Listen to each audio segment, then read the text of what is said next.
Ever get that feeling, like you're watching some political thriller and thinking, no way, that could never happen in real life? Hmm. Well, today we're going to dive deep into some real-life legal loopholes that could actually make stealing an election more than just a plot twist. Yeah, You ready to unpack this? absolutely. And just to be clear, we're not diving into conspiracy theories. Right. We're talking about what's actually possible within the framework of the Constitution, current laws, and even court precedents. Okay, so no tinfoil hats, got it. But Lessig's book, How to Steal an Election. Yeah. I mean, that title alone sounds like something out of House of Cards. It's certainly provocative. Yeah. But what Lessig does so effectively is walk us through these seemingly outlandish scenarios and show how, with a little legal maneuvering and a lot of bad faith, they could actually play out. So it's less about the system being inherently broken and more about people exploiting the rules in ways they were never intended. Exactly. And one of the most persistent myths, especially after the 2020 election, is this idea that the vice president has the power to overturn the results. Right. A lot of folks were convinced that Mike Pence could have somehow refused to certify the electoral votes and handed Trump a second term. So let's clear that up right now for anyone who might still believe it. Did Pence actually have that authority? Not even close. And Lessig brilliantly dismantles this myth by dissecting the legal arguments made by John Eastman, the lawyer who was pushing Pence to do just that. Remember the whole 12th Amendment debate with claims about Thomas Jefferson and John Adams setting precedents? Vaguely. It was all over the news, then vanished almost as quickly as it appeared. Refresh my memory. What's the reality check here? Well, the 12th Amendment is surprisingly vague about who actually counts the electoral votes, but from the very beginning, it's been a role carried out by Congress, not the vice president acting alone. They oversee the process, not dictate the outcome. Okay, so it's always been a congressional process with checks and balances, not a vice president decides situation. Precisely. And even if you look back at those supposed precedents with Adams and Jefferson, it's far more nuanced than Eastman made it seem. In both cases, there were valid concerns about certain electoral votes, but neither vice president acted unilaterally against the consensus of Congress. So no secret Veep superpower to decide the election. That's both a relief and a little unsettling that anyone even entertained the idea. Agreed. And this is where Lessig's book gets really interesting for me. It highlights how crucial norms and precedents are to our democracy, even more so than the letter of the law sometimes. Just because the Constitution is open to interpretation doesn't mean anything goes, or at least it didn't used to. That's a good point. We rely on a certain level of good faith and adherence to norms, even when the rules don't explicitly spell everything out. So if the vice president can't just declare a winner, what about the electors themselves? They're actual people with their own opinions and biases. Could they go rogue? Now that's where we get into the faithless elector scenario. And Lessig uses a fascinating historical example, the Hamilton electors from 2016, to illustrate how this could play out. Hold on, the Hamilton electors. Give us a quick rundown. Who were they and what were they trying to do? Okay, back to the Hamilton electors. You're about to tell us how a group of citizens almost pulled off a major political plot twist in 2016. It's like something out of a movie. What were they thinking? Think back to 2016. Hillary Clinton won the popular vote. But Donald Trump clinched the presidency by winning the Electoral College. The Hamilton electors, a mix of Democrats and Republicans, believed that Trump was unfit for office. Okay. Their goal was to prevent him from becoming president, even though he technically won. So their plan was to collectively stage a coup and appoint Hillary Clinton, right? Bold move. Not quite. Their strategy was much more intricate than a straightforward coup. They aimed to persuade enough electors from both sides of the aisle to choose a different Republican candidate, someone less, shall we say, controversial, by denying Trump the required majority. The decision would then go to the House of Representatives. Okay, I'm starting to see where they were going with this. At the time, the Republicans held the House. So a different Republican nominee might have stood a chance. Ingenious. But it ultimately didn't work, obviously. Why not? What went wrong? While their plan was ambitious, it hinged on an immense long shot, convincing a significant number of electors to essentially disregard their party loyalty and the election results. The Hamilton electors ultimately fell short of securing enough votes to swing the election. However, their story underscores a crucial point that Lessig emphasizes. Which is? Even though it failed. This whole episode shone a spotlight on the often overlooked vulnerability of the Electoral College system. The faithless elector scenario isn't just a theoretical possibility, it's something that has happened in the past and could very well happen again. Okay, that's a little unnerving. It's easy to forget that real people are making these decisions. What happens if those electors are pressured or even threatened to change their votes? Is that a concern? That's a question Lessig grapples with, especially in the wake of the events of January 6th. The threat of violence against elected officials, including electors, is unfortunately no longer just a hypothetical scenario. Yeah. It's a chilling thought. If folks are willing to storm the Capitol, you have to wonder what lengths they might go to in order to influence an election.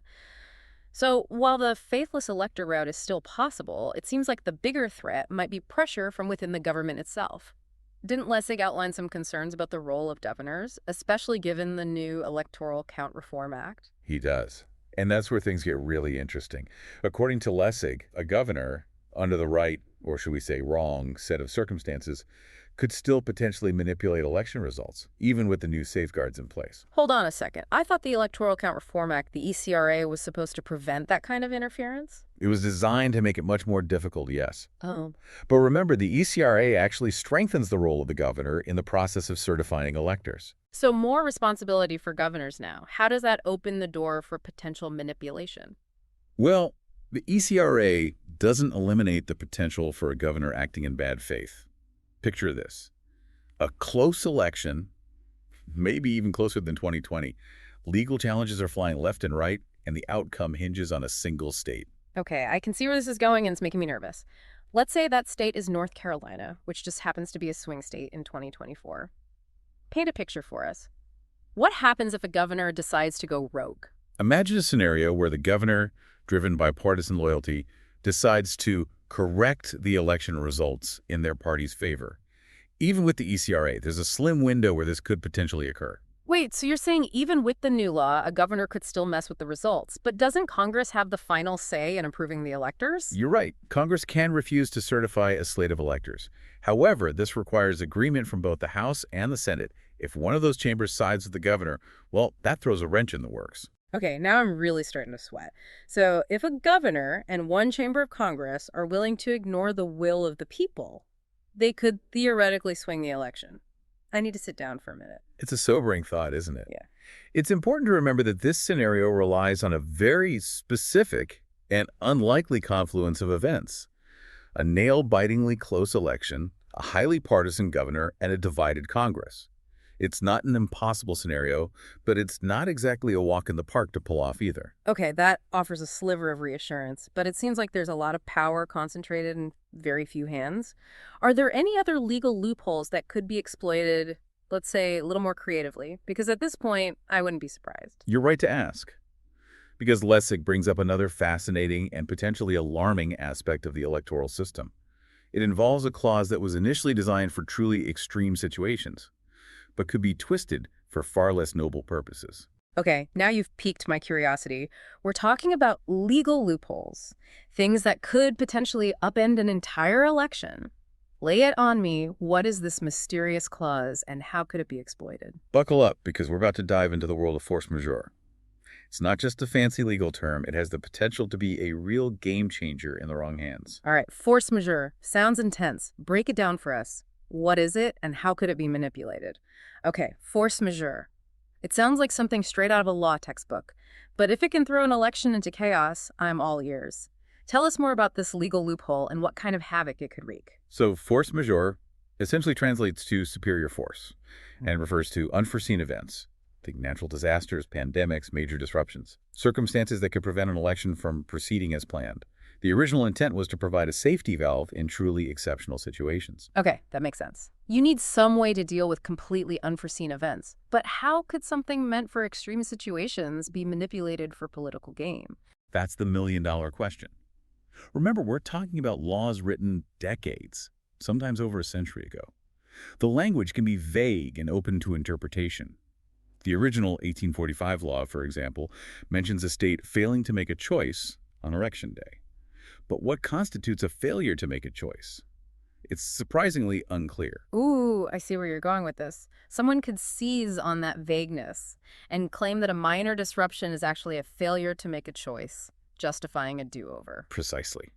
And that's where things could spiral. Remember that episode of Succession where a fire at a polling place throws the entire election into chaos? It might seem far-fetched, but that fictional scenario highlights a real vulnerability. Okay, a fire at a single polling place shutting down an entire state's election. That feels like a bit of a stretch, even for the most cutthroat political operative. Are there any real-world examples of this force majeure clause being used, Mm. or is this purely hypothetical? Well, it's never been used to overturn an election outright, but we've seen attempts to invoke it. After Hurricane Katrina, for example, there were calls to postpone Louisiana's 2005 gubernatorial election, citing force majeure. Ultimately, the election went ahead, but the incident demonstrated how this clause could be wielded in a highly charged political climate. So it's like a loaded weapon just sitting there, waiting for someone to grab it. And you're saying that Lessig sees this force majeure clause as a potential pathway to election manipulation. Absolutely. He argues that in the wrong hands, it could be used to justify all sorts of shenanigans. Imagine a close election with results that someone isn't happy with. They could potentially seize on a minor disruption, maybe even something they manufactured themselves, and claim force majeure to justify delaying or even rerunning the election. That's downright Machiavellian. It seems like every time we think we've uncovered the most outlandish scenario, Lessig drops another bombshell. But even if a governor tried to pull something like that, wouldn't the courts step in and say, hold on, this is clearly an abuse of power? You'd hope so, right? But Lessig points out a particularly unsettling example. That calls even that into question. North Carolina, back in 2001, passed a law that essentially allows the state legislature to directly appoint electors if there's any delay or dispute in the election results. Wait a minute. They can just bypass the popular vote entirely. What happened to we the people? That's the scary part. This law, at least on paper, gives the legislature almost unchecked power to decide who represents the state's voters in the Electoral College. And here's the kicker. The law explicitly states that the legislature's decision in this matter is not subject to judicial review. Hold on, they can just ignore the courts entirely. That feels deeply undemocratic. It almost feels like we're talking about a completely different country, not the United States. It is a chilling thought, isn't it? And it brings us to what Lessig refers to as the nuclear option, the most extreme and potentially dangerous scenario of all. It's the scenario where a state legislature decides to completely disregard the will of the people and directly appoint electors who align with their party, regardless of who actually won the popular vote in their state. Okay, now we're talking about a full-blown constitutional crisis. But isn't that blatantly unconstitutional? Surely the Founding Fathers couldn't have intended for something like that to be possible. You might be surprised. The Constitution itself doesn't actually mandate a popular vote for president. It simply states that electors are chosen in the manner directed by the state legislature. For much of early American history, electors were chosen by legislatures. So you're telling me that this nuclear option, this utter disregard for the popular vote, is not only possible, but actually has roots in the Constitution itself. It feels like we stumbled into a real-life episode of The Twilight Zone. It's a sobering reminder that even the most fundamental principles of our democracy, the very idea that the people choose their leaders, are more fragile than we might realize. Wow. This entire conversation has been a real eye-opener, and frankly, a little terrifying. We've gone from rogue vice presidents to faithless electors, power-hungry governors, and now legislatures that can potentially disregard the will of the people altogether. What's the takeaway here? If someone really wanted to steal an election in this day and age, what's the most likely scenario? That's the question that keeps me up at night. While all of these scenarios are theoretically possible, the most likely path, according to Lessig, involves a combination of legal maneuvering, political pressure, and outright disregard for democratic norms. It would likely involve a close election. In a state with a partisan legislature and perhaps a governor willing to play along, they could use legal challenges, claims of irregularities, and even dubious interpretations of laws like the force majeure clause to sow chaos and undermine confidence in the results. So it's not about one single vulnerability, but a perfect storm of factors that could erode our democracy from within. That's a chilling thought, to say the least. It is. Yeah. But awareness is the first step towards prevention.